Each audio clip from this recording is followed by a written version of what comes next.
Good day everyone, my name is Grace. This video is created to guide US citizens in bringing their foreign fiancés to the United States and for the foreign fiancés in getting their fiancé visa.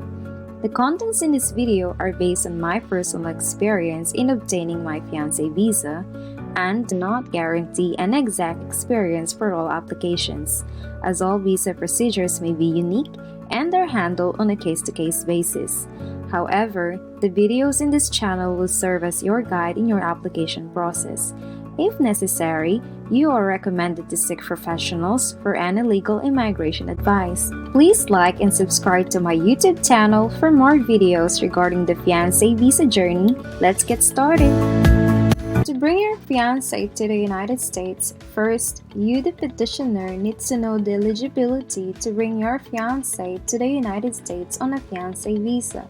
To know if your fiancé is eligible, you must meet the following requirements. The petitioner is a U.S. citizen. The petitioner and his or her fiancé intend to marry one another within 90 days of the fiancé's admission to the United States on a K-1 immigrant visa. The petitioner and the fiancé are both legally free to marry. This means you both are legally able to marry in the United States and any previous marriages have been legally terminated by divorce, death, or annulment. The petitioner and the fiancé must have met each other in person at least once within the 2-year period before the petitioner files the petition. The petitioner may request a waiver of this in-person meeting requirement if the petitioner can show that the meeting in person would violate strict and long-established customs of the fiancé's foreign culture or social practice, or result in extreme hardship to you, the U.S. citizen sponsor. When you are eligible to petition your alien fiancé under those required circumstances, the second step is for the petitioner to submit the following requirements to the USCIS. You, as a petitioner, needs to file the Form I-129F, or also known as the form to petition your alien fiancé. When completing this form, it is important that you check the edition date of the form. Form I-129F's filing fee is carried as of the edition date. The edition date can be found at the bottom of the page on the form and instructions. Dates are listed in month, day, and year format. You must also complete all sections of the form that apply, and sign and date the form. For the evidence of your U.S. citizenship, you can submit any of the following evidences or all that applies.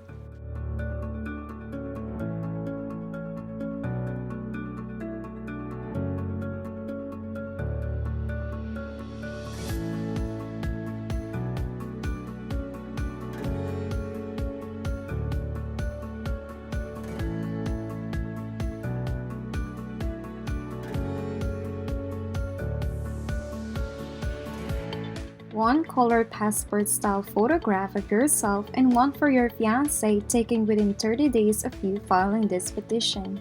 And if applicable, you must also send the following information: the evidence that you or your fiancé legally terminated any previous marriages. You can provide evidences such as divorce decree, annulment order, or death certificate for prior spouse, evidence of legal name change, and evidence to support an International Marriage Broker Regulation Act waiver. Also, if you are represented by an attorney or an accredited representative, you must complete the Form G-28. You also need to submit the following requirements along with your supporting documents: the evidence that you and your fiancé intend to marry within 90 days of admission into the United States as a K-1 non-immigrant. Your marriage must be valid, meaning both you and your fiancé have a bona fide intent to establish a life together, and the marriage is not for the sole purpose of obtaining an immigration benefit. Because if your fiancé marries you within 90 days of being admitted to the United States as a K-1 non-immigrant, he or she may apply for a lawful permanent resident status in the United States, or also known as a green card. To comply with this requirement, you must submit a proof or original statements of intent to marry from both you and your fiancé.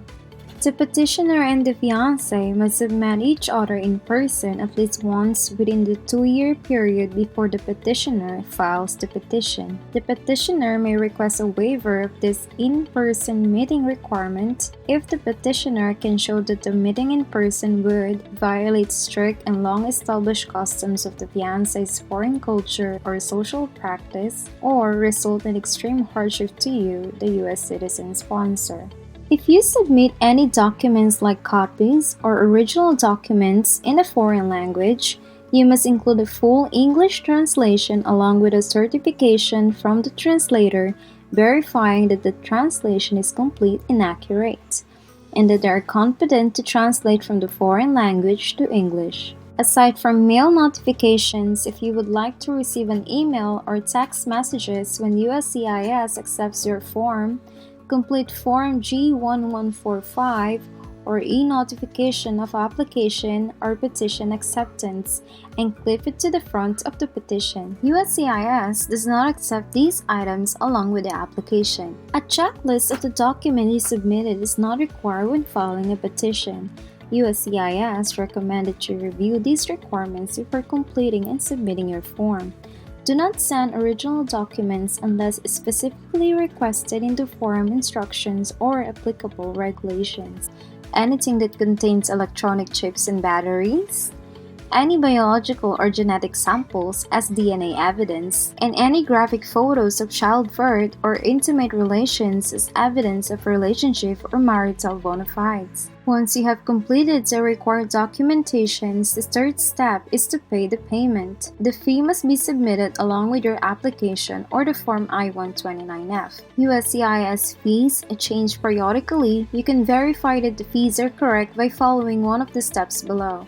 You can visit the USCIS website at www.uscis.gov, select forms and check the appropriate fee, or call the USCIS National Customer Service Center at the numbers below. You may settle the payment with a money order, personal check, or cashier's check. When filing at a USCIS lockbox facility, you may also pay by credit card using Form G1450 or the authorization for credit card transactions.